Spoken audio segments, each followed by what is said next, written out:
নমস্কার বন্ধুরা, আমি আজকে ইলিশ মাছটা কিন্তু খুব সাধারণভাবেই রান্না করেছি।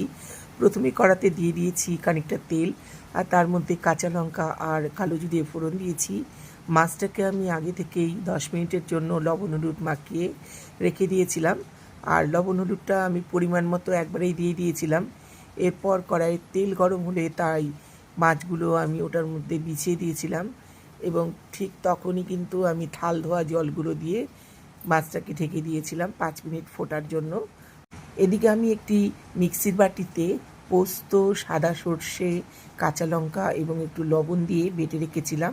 সেই বাটা মশলাটা 5 মিনিট পর আমি ঝোলে দিয়ে আরও 2 মিনিট ফুটিয়ে আমি ঝোলটাকে নামিয়ে নিয়েছিলাম।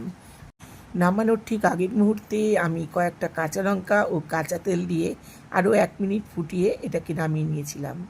আমার কিন্তু মাছের ঝোল রেডি। তোমরা একবার হলেও এভাবে রান্না করে দেখো, ভীষণই ভালো হয়।